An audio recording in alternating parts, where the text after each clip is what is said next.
जी हाँ दोस्तों, Guyana Amazon Warriors versus Saint Kitts and Nevis Patriots के बीच खेला गया कैरिबियन प्रीमियर लीग 2021 का पांचवा मुकाबला। आप सभी को बता दें, इस शानदार मुकाबले में दोस्तों नेविस पेट्रियोट्स ने यहां पर 8 विकेट से जीत हासिल करी। वो कैसे, आपको सारी जानकारी देते, लेकिन उससे पहले चैनल सब्सक्राइब नहीं किया तो जल्द से जल्द कर दीजिए ताकि आप ऐसे ही कैरिबियन प्रीमियर लीग से जुड़ी हर ताज़ा अपडेट पा सकें। दरअसल दोस्तों यहां पर वार्नर पार्क बेस्ट्रेट सेंट किट्स के इस मैदान पर मुकाबला खेला गया, जहां गुआना अमेजोन वॉरियर्स ने पहले टॉस जीतकर बल्लेबाजी का फैसला किया। लेकिन आप सभी को बता दें कि गुआना की प्लेइंग 11 कुछ यूं थी, जहां ब्रैंडन किंग और चंद्रपोल हेमराज ओपनिंग बल्लेबाज, Odean Smith, Shimron Hetmyer, Shoaib Malik, Mohammad Hafeez, Nicholas Pooran, Neil Smith, नेड, नवीन उल हक और इमरान ताहिर थे। दोस्तों ये खतरनाक प्लेइंग 11 थी। लेकिन दूसरी तरफ यहां पर दोस्तों सेंट कीट्स की तरफ से जो प्लेइंग 11 थी उसमें एक बहुत बड़ा बदलाव कर रखा था। क्रिस गेल जैसे घातक T20 विस्फोटक बल्लेबाज, जिन्हें यूनिवर्स बॉस कहा जाता है, उन्हें इस प्लेइंग 11 से बाहर कर दिया। आखिर किस रीजन से वो आपको हम नेक्स्ट वीडियो में बताएंगे। लेकिन इनकी प्लेइंग 11 कुछ यूं थी, जहां पर Evin Lewis, Devon Thomas, Joshua Da Silva जो विकेट कीपर थे, Asif Ali, Sherfane Rutherford, Dwayne Bravo, Fabian Allen, Dominic Drakes, Sheldon Cottrell, Paul van Meekeren और फवाद अहमद देखने को मिले। दोस्तों अब आप देखते ही होंगे कि आईपीएल में जब ये कैरिबियन खिलाड़ी खेलते हैं तो क्या ज़बरदस्त खेलते हैं। लेकिन अब आप ये सोच लीजिए कि विदेशी खिलाड़ी सिर्फ आईपीएल की एक टीम में 4 ही होते हैं, लेकिन ये पूरी कैरिबियन जो टीम है दोस्तों, उसमें सारे ज़्यादातर कैरिबियन खिलाड़ी ही भरे पड़े हैं। तो ये मुकाबला अपने अलग ही लेवल पर देखने को मिलता है। पॉइंट्स टेबल की भी जानकारी देंगे, लेकिन आगे बढ़ते हैं दोस्तों। अब यहाँ पर पहले टॉस जीतकर बल्लेबाजी का फैसला किया गुआना अमेजोन वॉरियर ने, जो पूरी तरीके से यहाँ पर खराब साबित रहा, उनके पक्ष में नहीं गया। पहले बल्लेबाजी करने उतरी दोस्तों गुआना अमेजोन वॉरियर्स, महज 146 रन ही बना पाई। 8 विकेट उनके बहुत जल्दी गिर चुके थे। सबसे पहले दोस्तों ब्रैंडन किंग और चंद्रपाल ओपनिंग करने के लिए आए थे। ओपनिंग साझेदारी दोस्तों महज 13 रन की हुई थी, जहाँ दूसरे ओवर की पहली गेंद पर ही ब्रैंडन किंग का विकेट शेल्डन कॉटरल ने ले लिया और वही सैल्यूट मारा जो मारते हैं।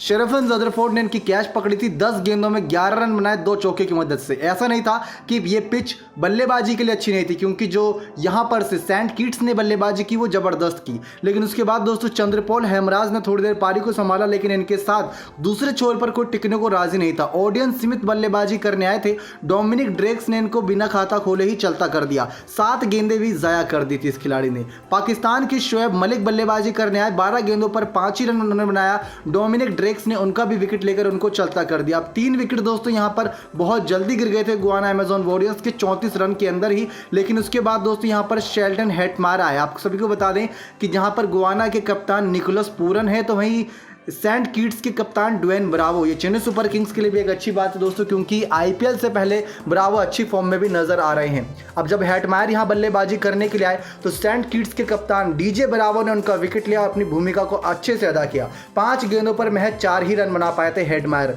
लेकिन चंद्रपोल हेमराज ने दूसरे छोर से 30 गेंदों में 39 रन की पारी खेली, 1 चौके 3 छक्के की मदद से, जहां पर उनका स्ट्राइक रेट 130 का देखने को मिला। उनका साथ दिया था हफीज ने।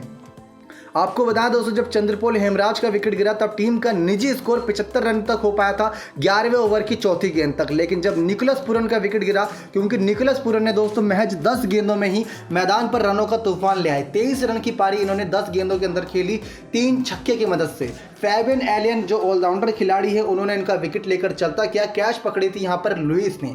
लेकिन 23 रन की पारी बहुत विस्फोटक थी, शानदार देखने में लगी। साथ ही साथ हफीज ने दोस्तों एक नाबाद पारी खेलते हुए टीम के लिए एक अहम भूमिका अदा करी। इन्होंने 31 गेंदों में 38 रन की पारी खेली, 2 चौके 2 छक्के की मदद से। लेकिन दूसरी तरफ नवीन दोस्तों 4 रन बना पाए, इमरान ताहिर 4 रन, अशमीद नेद 1 रन बनाकर नाबाद खड़े रहे और 20 ओवर यानी 120 गेंदों का खेल समाप्त हुआ। 146 रन 8 विकेट के नुकसान पर बना पाए गुआना अमेजोन वॉरियर। लेकिन यहां पर चेस करने के लिए उतरी सेंट किट्स नेविस पेट्रियोट्स की दोस्तों यहां पर ओपनिंग साझेदारी ही इतनी भयंकर रही, उनको तोड़ पाना ही बहुत मुश्किल था, क्योंकि 147 रन दोस्तों चेस कर रही थी सेंट किट्स। अब यहां पर शुरुआत में ही डेवन थॉमस और इविन लुइस के बीच एक अच्छी पार्टनरशिप बनी। आप सभी को बता दें, जो पिछला मैच हुआ था उसमें क्रिस गेल ने महज 12 रन ही मारे थे, लेकिन वो 12 रन भी दोस्तों उन्होंने चौके छक्के में 10 रन तो बाउंड्री में ही बटोरे थे। उसके बाद 2 रन उन्होंने सिंगल भागे थे।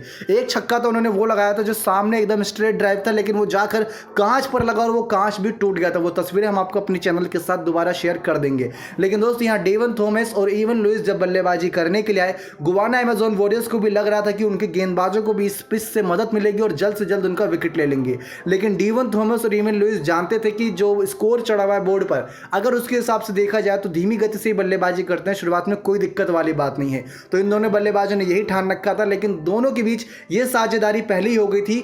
डीवन थॉमस धीमी गति से खेले छोड़ संभालते हुए और एमिन लुइस ने दोस्तों बड़ी ही तेजी से आतिशी पारी खेली, जहां पर पहले विकेट के लिए दोस्तों इस कैरिबियन प्रीमियर लीग 2020 में सबसे बड़ी पार्टनरशिप कह सकते हैं कि 13वें ओवर की चौथी गेंद तक एमिन लुइस का विकेट खोया। 113 रन की पार्टनरशिप पहले विकेट के लिए हुई, जहां पर दोस्तों 39 गेंदों में 62 रन बनाकर 4 चौके 5 छक्के की मदद से एमिन लुइस आउट हुए। लेकिन बॉलर इमरान ताहिर ने उनका विकेट लिया था और स्टंप आउट किया था कप्तान निकोलस पूरन ने। कप्तान निकोलस पूरन तब तक पूरी तरीके से बेबस हो चुके थे, क्योंकि 13वें ओवर की चौथी गेंद पर पहला विकेट जा रहा, वो भी 113 रन पर, और लास्ट के बचे 7 ओवरों में दोस्तों क्या ही रन चाहिए, 30 रन करीब चाहिए थे जो आसानी से बन जाते। अगर इस मुकाबले में देखा जाए तो 14वें ओवर की तीसरी गेंद तक दोस्तों 103 पर था अमेज़न गुआना वॉरियर्स। तो पूरी तरीके से इस मुकाबले में पिछड़ चुका था, लेकिन हार नहीं मानी।